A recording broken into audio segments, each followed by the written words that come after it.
Irmãos, nessa noite eu queria falar sobre um tema que já há algum tempo me incomoda.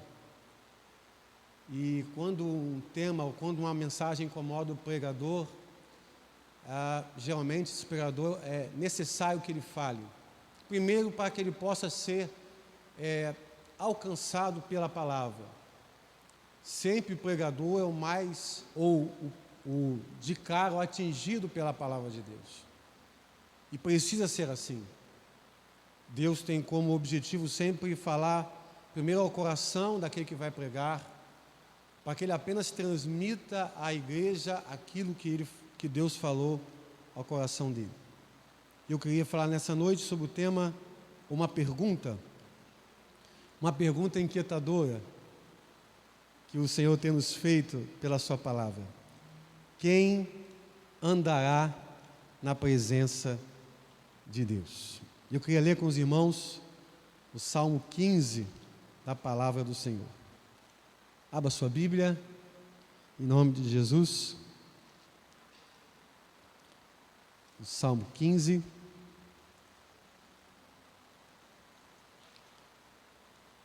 Da palavra do nosso Deus.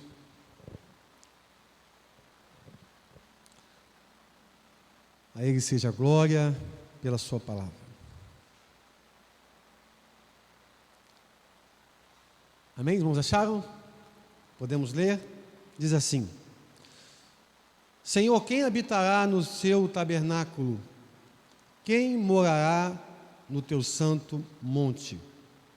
Aquele que anda sinceramente, pratica a justiça e fala a verdade no seu coração. Aquele que não murmura com a sua língua, nem faz mal ao seu próximo, nem aceita nenhum opróbrio contra o seu próximo. Aquele cujos olhos despreza o que é vil, mas honra aos que temem ao Senhor. Aquele que jura com dano seu e contudo não muda. Aquele que não dá o seu dinheiro com usura, ou em outras versões, que não empresta o seu dinheiro com usura, nem recebe peitas contra o inocente. Quem faz isto nunca será abalado. Vamos orar? Deus, obrigado, Pai, por esse salmo, Deus, que com certeza já abençoou muitas vidas. E nós cremos, ó Pai, pela Tua graça, que vá também nos abençoar nessa noite. Ó Pai, usa a Tua palavra, Senhor, que é suficiente, que é soberana, Senhor, para alcançar os nossos corações. E que ela possa falar de forma profunda, ó Deus, e mexer, ó Pai, com as nossas estruturas espirituais. E que ela possa nos fazer lembrar, Senhor, de tudo aquilo que o Senhor ensinou ao povo de Israel, que o Senhor fez Davi se lembrar, e que o Senhor, através do seu Filho Jesus, ensinou aos discípulos e também a nós. É o que nós te pedimos, ó Pai, no doce nome de Jesus. Amém. Irmãos, o Salmo 15 é um salmo cujo tema dele é o bom cidadão. Em outras Bíblias, cidadania celestial. E esse salmo começa com uma pergunta, e depois tem algumas respostas. O mesmo salmista que fez a pergunta é o mesmo que de Deus recebeu as respostas. E isso deve ser uma constante em nossa vida. Devemos sim perguntar ao Senhor e dele receber a resposta. A Bíblia fala em Juízes 6 que Gideão, quando o anjo chamou ele para libertar o povo judeu dos midianitas, Gideão perguntou ao Senhor e chegou a fazer uma prova com o Senhor, se realmente era ele que Deus estava enviando, que Deus estava chamando para libertar o povo de Israel dos midianitas. Então nós, como cristãos, devemos perguntar ao Senhor. Quer entrar num negócio? Pergunte a Deus. Quer entrar no relacionamento? Pergunte a Deus. quer entrar num projeto, seja ele qual for, pergunte a Deus e espere dele a resposta. O grande problema hoje é que nós nos apressamos e não temos tempo para esperar o que Deus quer falar conosco. E por isso os problemas vêm. E por isso o pecado chega em nossa casa ou em nosso coração. Porque não esperamos às vezes, irmãos, o tempo de Deus, da resposta de Deus, como o salmista aqui esperou. Ele fez uma pergunta a Deus muito interessante, e pessoas na Bíblia fizeram boas perguntas, como o jovem rico, lembra? Quando ele chega para Jesus e pergunta: o que eu posso fazer para herdar a vida eterna? Uma grande pergunta. Mas quando Jesus respondeu a ele o que ele poderia fazer e deveria fazer, ele recuou do seu chamado e não quis mais seguir adiante com Cristo Jesus. Nós perguntamos a Deus, mas nem sempre estamos preparados para a resposta de Deus para nós, principalmente se ela for desagradável a nós, principalmente se ela não corresponde com a vontade da nossa carne, do nosso próprio coração. E o salmista perguntou: Senhor, quem vai habitar no seu tabernáculo? A ideia aqui de tabernáculo é de tabernacular com o Senhor. A ideia de tabernáculo era muito comum naquela época, porque havia o templo móvel no tempo de Davi. E ele pergunta: quem vai habitar com o Senhor? Quem vai morar no seu santo monte? Traduzindo para nós hoje, em 2020, quem vai andar na sua presença? E aí está o problema. Porque se essa pergunta, irmãos, fosse feita para nós hoje, o que nós responderíamos? O que significa para Deus, e não para nós, andar na presença dEle? É muito mais que ir à igreja. É muito mais que frequentar uma célula. É muito mais do que ter o nome arrolado como membro da igreja. É muito mais do que fazer um projeto, seja ele qual for, pela igreja. Andar na presença de Deus exige alguns requisitos. Mas esse salmo, irmãos, não é requisitos para ser salvo, porque todos os requisitos para ser salvo estão em Cristo e não em nós. Amém? Tudo o que você precisa fazer, você não pode fazer para ser salvo. Tudo está com Cristo, soberanamente, gratuitamente e maravilhosamente Ele nos salva.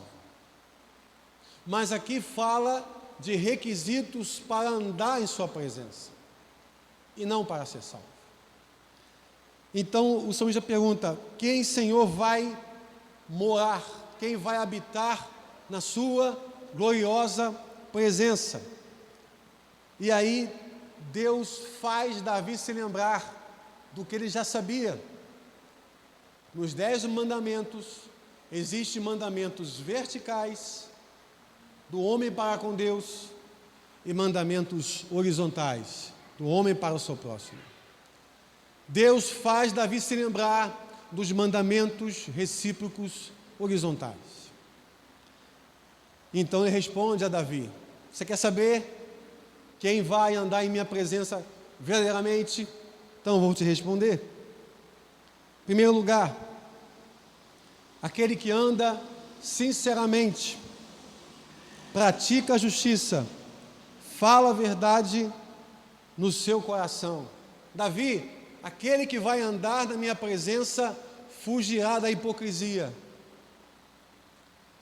não aguentará estar em qualquer situação que haja hipocrisia, porque dentro dele, do coração dele, ele deseja andar na sinceridade, principalmente em relação a Deus. Muitos perguntam por que Davi é homem segundo o coração de Deus. A resposta é muito simples. Quantas pessoas todos os dias oram a Deus a seguinte oração: Senhor, sonda-me. O Senhor conhece os meus caminhos e prova os meus pensamentos. Vê se há em mim algum caminho mau e me guia pelo caminho eterno. Davi errou muito, nós sabemos disso, mas ele andava com o seu coração sincero. Ele não maquiava a sua vida com Deus, ele não maquiava a sua vida familiar. Deus sabia que ele era um péssimo pai, e ele sabia que ele era um péssimo pai. Deus sabia quem Davi era, e Davi sabia quem era Deus. Era uma relação sincera, transparente, e por isso havia uma comunhão profunda entre Davi e o Senhor. Aquele que anda sinceramente pratica a justiça, faz o que é certo, ou faz aquilo que não é conveniente fazer. Vivemos um tempo, irmãos, que somos tentados a fazer o que convém, o que vai nos favorecer, o que vai nos dar algum tipo de benefício futuro, e não fazemos aquilo que Deus orientou nós fazermos. Não é à toa que Israel ficou anos e mais anos cativo, porque Israel não obedeceu às ordens de Deus. E o texto vai dizer: aquele que pratica a justiça e fala a verdade no seu coração. Aqui está algo interessante que eu quero destacar. Como é bom falar a verdade, como é importante falar a verdade, mas falar a verdade em amor. Porque tem pessoas falando a verdade com ódio, tem pessoas falando a verdade com raiva, com mágoa, com ressentimento, e não é isso que Deus quer de nós. Falar a verdade, mas com amor no seu coração. Outros requisitos para se andar na presença de Deus. Verso 3: aquele que não murmura com a sua língua. Irmãos, aqui é altamente confrontador para todos nós. Porque se nós formos muito sinceros com Deus e conosco mesmos, vamos perceber o quão murmuramos contra o próximo todo o dia. Quando entramos no ônibus e o motorista é devagar, murmuramos. Se o motorista corre mais um pouquinho, e de preferência na curva da morte aqui, nós murmuramos. Se nosso time de futebol leva uma goleada como o meu levou alguns dias atrás, murmuramos. Se alguma coisa para a nossa vida diária não dá certo e não chega àquilo que nós queríamos, murmuramos. Mas se alguém quer andar na presença de Deus, deve evitar falar mal do seu próximo, por mais que esse próximo mereça, por mais que esse próximo possa ser digno de críticas, até críticas veementes, mas aquele que deseja andar na presença de Deus precisa domar a sua língua. Tiago diz que um pequeno membro dentro de nós é capaz de promover um grande incêndio. E diga a você que é muito maior e muito mais mortal que o incêndio da Amazônia ou do Pantanal. Quantas famílias, quantos relacionamentos, quantas relações entre familiares estão desfeitas ou praticamente aniquiladas por causa da língua, por causa de palavras malditas, por causa de palavras mal colocadas e que trouxeram uma fenda no relacionamento familiar. Aquele que não faz mal ao seu próximo com a sua língua, nem aceita nenhum opróbrio ou seja, não aceita nenhuma injustiça contra o seu próximo.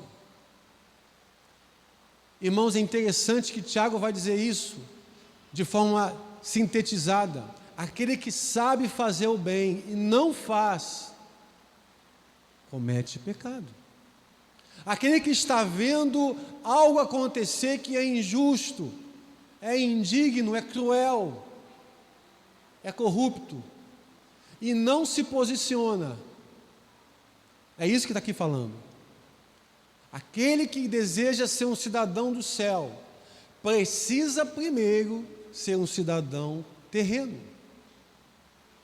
Quando Jesus foi interpelado por Pedro, porque havia uma cobrança de impostos a mais em cima dos judeus, e Pedro, indignado, não queria pagar impostos.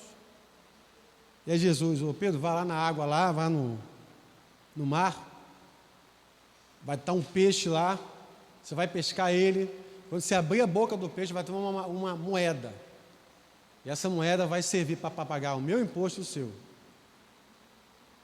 Ou seja, seja um cidadão na terra, para depois você poder ser um cidadão dos céus. Muitas vezes, irmãos, nós não queremos, por causa da injustiça desse mundo, não queremos ou nos escondemos de ser cidadãos de fato, também terrenos. Mas alguns mais requisitos para andar na presença de Deus. Aquele cujos olhos despreza o que é vil, o que é corrupto, mas honra aos que temem ao Senhor. Aqui é muito interessante. Quem vai andar na presença de Deus? Aquele que despreza tudo aquilo que diante dele é corrupto. E aí está um grande problema desse século. Nós estamos se acostumando com a corrupção, como se ela fosse cultural. Ela jamais será cultural. A corrupção, irmãos, é um pecado que mata milhões de pessoas todos os dias no mundo. Vá lá na África. E por que tantas pessoas passam fome? E por que tantas crianças morrem? Por causa da corrupção. Porque o nosso país ainda tem um número de analfabetos muito grande? Por causa da corrupção. Não foi à toa que Tiago disse, no capítulo 1, versículo 27, a religião pura e imaculada para com Deus é esta: visitai os órfãos e viúvas nas suas tribulações e guardar-se da corrupção do mundo. No dia que a corrupção for normal para um cristão, é preciso resetar a vida cristã. Começar do zero, se converter de novo. E se a corrupção, irmãos, ainda é uma realidade entre nós, de alguma forma, nós ainda contribuímos para ela, ainda que indiretamente. E aí ele vai continuar dizendo: aquele que jura com dano seu e não muda. Aquele que faz o bem ao próximo, aquele que cede uma quantia em dinheiro, ou que faz um favor para alguém e não espera retorno, porque sabe que o retorno não pode vir, mas prefere receber o dano, prefere ficar no prejuízo do que pecar contra o seu irmão. Prefere ficar numa situação de prejuízo financeiro ou até mesmo prejuízo social, do que perder a comunhão, do que perder a amizade, do que perder o seu testemunho de fé. Mais requisitos, eu já estou terminando. Aquele que não dá o seu dinheiro com usura ou não empresta o seu dinheiro com usura. Aqui tem um detalhe importante. Na lei judaica, Quando alguém emprestava um dinheiro para alguém, não era para ter um benefício, mas é para ajudar o necessitado. O mandamento de Deus para o povo judeu era, quando emprestasse um dinheiro para alguém, não era para ter um benefício ou uns juros após o empréstimo, mas era para ajudar alguém necessitado. Aquele que não dá o seu dinheiro com usura, ou seja, que não cobra além do que emprestou, nem recebe peitas, suborno contra o inocente. Aqui também é interessante porque nós temos uma sociedade egoísta, e cada vez mais egoísta, irmãos. Eu estava pregando lá hoje na Igreja Batista Riviera, e eu falei que a pandemia trouxe para alguns cristãos não a prudência, mas trouxe o medo. E aí está um grande problema. Porque Jesus disse em Mateus 24 bem claramente para a igreja, quando ele apontou os sinais da sua segunda vinda e dos fins dos tempos: haverá terremotos e pestes em vários lugares. Mas não vos assusteis, é necessário que isso aconteça. Irmãos, nós ficamos na palavra de Jesus, que Ele nos chama para ser prudente como uma serpente e manso como a pomba. E não queremos ir para a palavra de Paulo, quando Paulo diz que Deus não nos deu um espírito de medo, mas de fortaleza, de ousadia e de fé.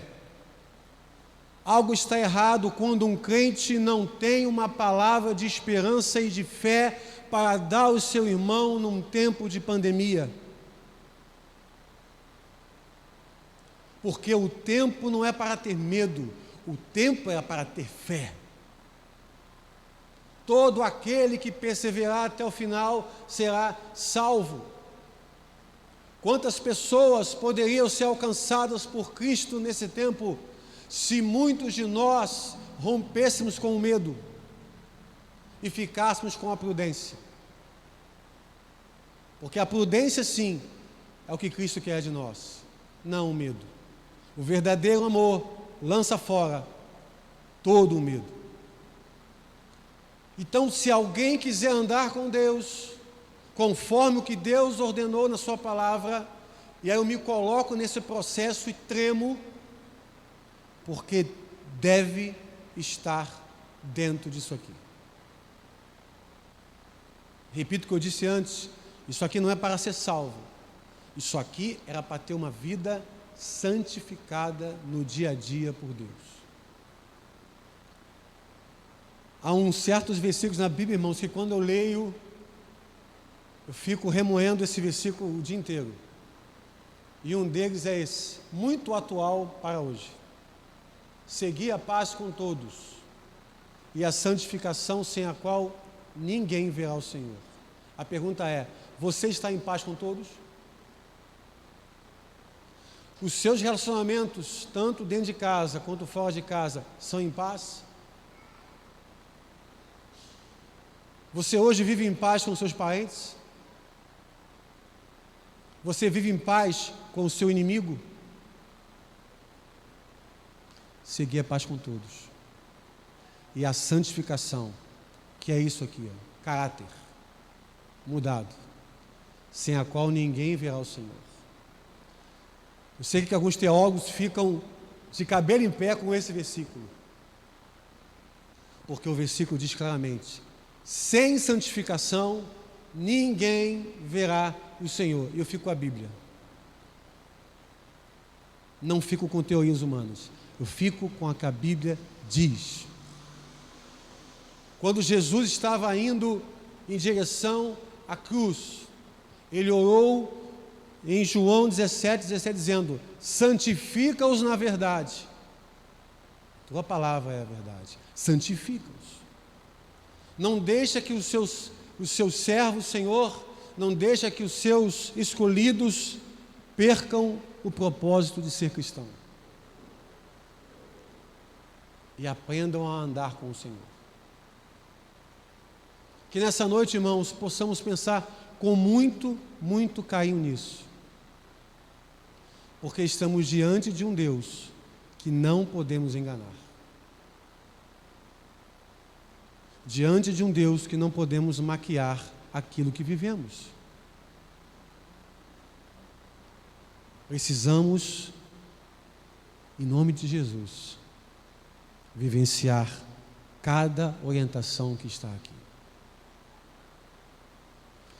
É muito bom estar na igreja. Para eu não estar na igreja, irmãos, tem que ter uma coisa muito séria, que eu amo a igreja. Eu gosto muito de estar na igreja. Mas eu tenho reconhecido na palavra que isso não é suficiente. É preciso que eu seja igreja lá fora. Quando eu não aceito a injustiça. Quando eu não bato palmas para aqueles que desonram ao Senhor com as suas atitudes. Quando eu não aplaudo aqueles que não temam ao Senhor, em detrimento daqueles que estão dispostos a servir ao Senhor de todo o coração. Muitas vezes Israel foi feito cativo porque honrou ímpios, pagãos, e não honrou homens e mulheres de Deus. Quando Moisés subiu o monte para receber os 10 mandamentos, lá estava o seu povo adorando um bezerro de ouro. Irmãos, eu digo aqui sem nenhuma dúvida, que há muitas pessoas que não conseguem seguir ao Senhor, porque ainda estão com seu olhar nos bezerros de ouro. Que muitas vezes não são bezerros de fato, mas são pessoas. Pessoas que têm tomado o lugar muito mais importante na sua vida do que é o Senhor. É por isso que eu tremo também quando Jesus disse: aquele que amar mais pai, mãe, ou qualquer outra coisa do que a mim, não é digno de me seguir. Irmãos, eu tenho aprendido isso de forma muito simples, muito prática. Ou Deus é tudo para nós, ou Ele não é nada. Deus não aceita nada realizado pela metade, ou sentido pela metade, ou crido pela metade. Quando Deus chamou Mateus, nosso xará ali, nosso pastor, Mateus era um cobrador de impostos e tinha uma vida de facilidades, regalias, cobrava impostos indevidamente e tinha direito a um esquema, a um grande esquema de corrupção. Mas quando Jesus chamou Mateus seguiu Jesus, sem dizer uma palavra sequer. Abandonou sistematicamente, radicalmente, o ambiente de pecado que ele vivia. Nenhum cristão conseguirá andar na presença de Deus se não se libertar de ambientes tóxicos e de ambientes que corroboram para a sua corrupção, para a sua idolatria, para o seu distanciamento da presença de Deus. Porque, irmãos, se nós não formos sal, automaticamente seremos esmagados pelo mundo, como Jesus disse: se o sal não salgar, se o sal não fizer a diferença, ele se torna insípido e ele não presta para mais nada. Eu vou ser um mero religioso e um mero frequentador de igreja, e nada mais do que isso. Que nessa noite possamos pensar sobre isso. Eu preciso buscar esse alvo na minha vida, andar na presença de Deus, Não basta estar na igreja. Não basta ser alguém que conhece a Bíblia de capa a capa. Eu preciso andar com Deus. E para andar com Deus, irmãos, é necessário se livrar de cativeiros humanos,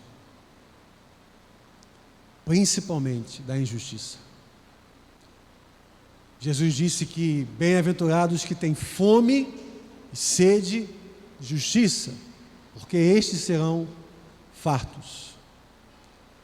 Você quer fartura espiritual na sua vida? Tenha fome e sede do que é certo. Tenha fome e sede do que é justo. Tenha fome e sede do que é íntegro. Então você será farto.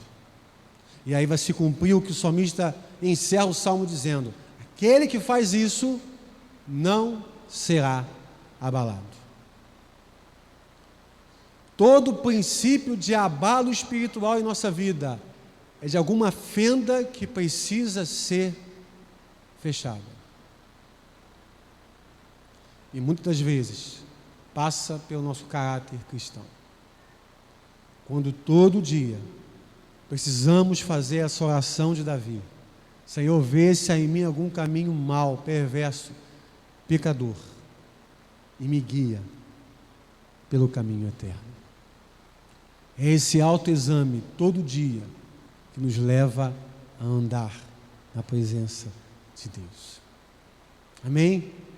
É se autoexaminar. É não se importar muito com o que as pessoas fazem, mas com o que eu faço. Não podemos se esquecer, irmãos, e aqui eu encerro, que salvação e santificação são coisas individuais e que resultam no bem-estar coletivo. Que Deus nos abençoe nessa noite. Que Deus possa cada vez mais o nosso caráter moldar. O nosso caráter mudar.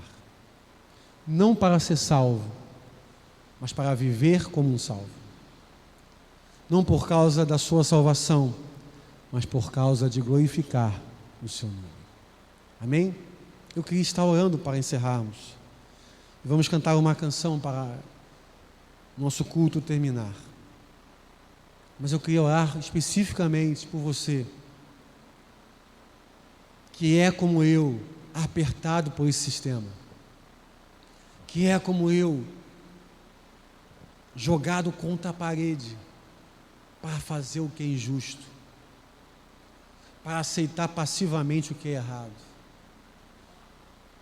para não amar aquele que te ofende, para não amar aquele que te odeia, para não amar aquele que te magoa. Mas esse é o tempo de nós voltarmos a esses mandamentos, porque só assim nós conseguiremos, irmãos, verdadeiramente andar na presença de Deus. Eu amo aquela passagem quando Elias se apresenta a Acabe e ele diz: Acabe, vive o Senhor, cuja presença eu estou. É lindo isso, amém? Quando você pode dizer para uma autoridade da sua cidade, quando você pode dizer para o professor da sua faculdade, quando você pode dizer para o pastor da sua igreja: ó rei, ó prefeito, ó presidente, ó pastor, ó governador, vive o Senhor, cuja presença eu estou. Eu estou na presença de Deus. E qual é a consequência de que alguém que está na presença de Deus? Salmo 16. Na presença do Senhor, a plenitude de medo. É isso que fala? A plenitude de pavor, de murmuração, de ódio, de mágoa, de desânimo, de alegria. Na presença do Senhor há delícias perpetuamente. Se a alegria de Deus não está em nós, é porque falta da presença do Senhor hoje para nós. Simplesmente isso, irmãos. É inconcebível um cristão viver cabisbaixo, um cristão viver continuamente com o seu semblante triste, porque o choro pode durar uma noite, uma semana, um ano, mas a alegria vem, aleluia, pela manhã. Levanta os teus olhos para os montes, de onde vem o teu socorro, o meu socorro, vem do Senhor, que fez os céus e fez a terra. Que eu e você possamos ser luz no meio de trevas e no meio de incertezas, de doenças, de corrupção, de injustiça, de imoralidade. Quem vai morar, Senhor, no teu tabernáculo? Quem vai morar na tua presença? Aquele que estiver dentro desses propósitos aqui. Não tem choro e não tem vela. Aqueles que estiverem dentro dessa palavra andarão de fato com a cabeça erguida diante de Deus.